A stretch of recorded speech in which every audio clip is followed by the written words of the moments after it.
Good morning. Welcome to Breakfast with Lynlee and Ryan Huang. That's right. On Mind Your Business today, we will be speaking with one of the 100 young founders aged 35 and below who are part of what's called the Somerset Sandbox Initiative.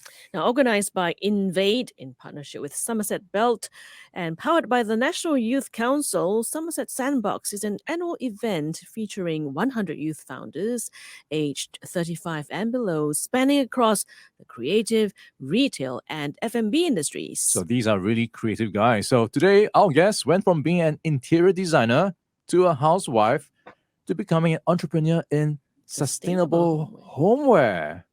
Now, she was also invited to talk to empower women in the Singapore Malay Chamber of Commerce and Industry. At the same time, she hires ex-convicts and youths to help guide them back to society. Let's find out more about her inspiring journey. She is Joyce Orallo Lim, founder of hok-mah. Welcome to the show, Joyce. Hi. I'm Hey, so Joyce. excited to be here. Great to have you on. Your journey sounds so inspiring. So let's start from the beginning. You were an interior designer. So what made you take that leap, pivoting to sustainable homeware business? Okay, so I've always loved art. So what happened was that when I was a housewife during that season, I started growing different businesses via social media marketing.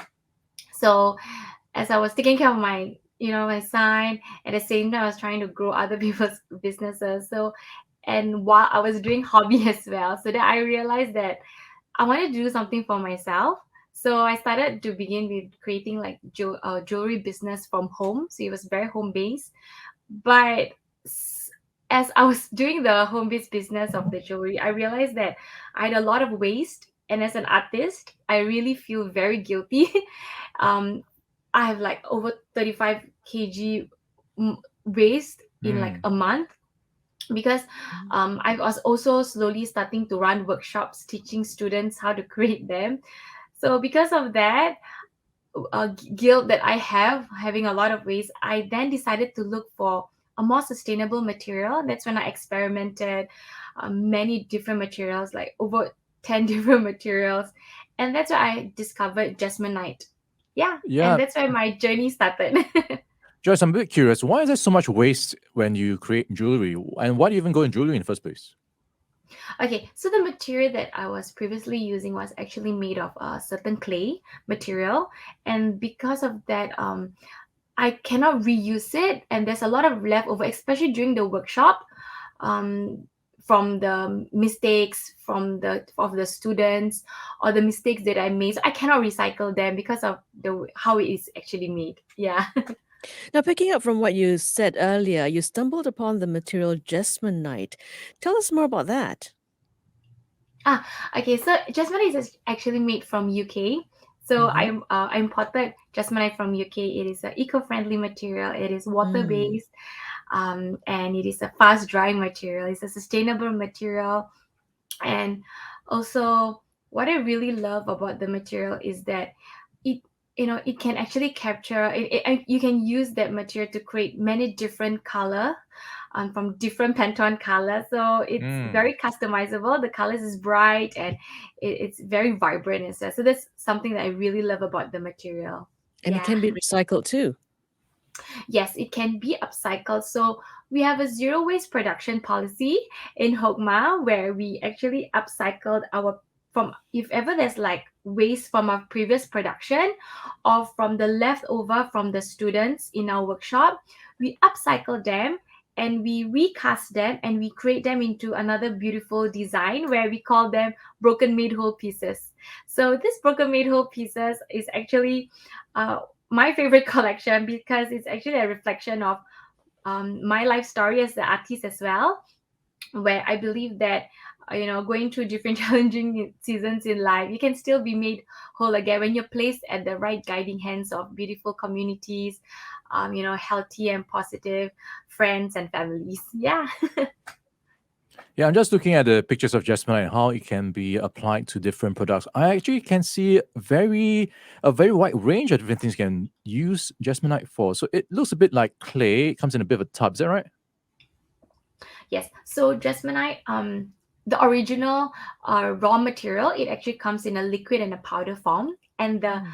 and how you use it is a casting process, very similar to concrete, but it's a eco-friendly alternative to cement. And what I really love about that is that it is actually used specifically for architecture usage. So it's very durable, high fire resistance. But because I love home decors, being an interior design background, so I use it mostly as home decor designs for jewelry trays, Mm. centerpieces, table coasters, and yeah, tablewares. Now, going back to what you mentioned earlier, that you started doing social media marketing for other businesses. How do you think that experience has helped you grow your own business? Mm, I understand that growing a business is very challenging because I've been working very closely to my bosses, and I really appreciate that I learned from them. And then applying it into my social media marketing, I need to understand the the trend. It's always a fast paced trend, so this is Mhm. something that I really encourage everyone to always keep studying, to learn the trends, to understand the consumers market, your target audience as well. So from there, um it was really very home based learning for me as well. So I learned through YouTube, like the skills futures. I learned and I use many different tools to experiment, and that's where I learned to strategize as well, and brainstorm with other different social media marketers. So community really helps Mm. me a lot. Joyce, I'm going to take the chance to ask for some free advice here. So, in your experience, right, what is trending right now? And what were some of the lessons you took away doing social media? Because it's so wide ranging. There's SEO, there's the timing of your posts, and so on. Okay, for me, yeah, content is king always, but it's where you post them as well. So I believe right now what's trending is TikTok. Yeah, you have to be on TikTok, you have to be on Instagram, you have to be on Facebook. So you just have to constantly, enjoy creating content and posting them, sharing good quality contents, sharing your behind the scenes, how you grow your business, what you want people to learn, and how it can help them in their lives, what products that you sell, how can it be beneficial for them. Yeah. Are you into live streaming yet? Live streaming, yeah, yes, I do it, like TikTok, Instagrams. We're in conversation with Joyce Orallo Lim, founder of hok-mah, which is a modern and sustainable lifestyle brand. Now, Joyce, how did you get involved with the Singapore Malay Chamber of Commerce and Industry? Ah, okay, so for that was because of the 100 founders, right? So um I was invited to be part of it, and because for my theme during that was the changing face of retail. Yeah, because I was from, having grown hok-mah from a very small home craft business where I started, just online. I started my productions at home, and then so they wanted me to share how I was asked to share my experience on the topic of changing face of retail. So it was a very engaging session. So it was from my humble beginnings to creating a brand that actually cultivate community building and creativity, and revolutionizing the local craft scene, while still ensuring the sustainability part is not compromised in our brand. Because for hok-mah, right, it's actually located at Funan Mhm. Mall. So we have a two area in Funan. One area is a art gallery, and the other is a workshop experience. So that's where they invited me to share about the different style of retail experience that I have, because normally it's a workshop experience or a retail experience, but for me I combined both of them in one retail space. So, what do you think? What kind of impact do you think hok-mah has had on the communities? Okay, so hok-mah believes in connecting communities through creativity, and we also believe in saving the earth through saving through saving the earth.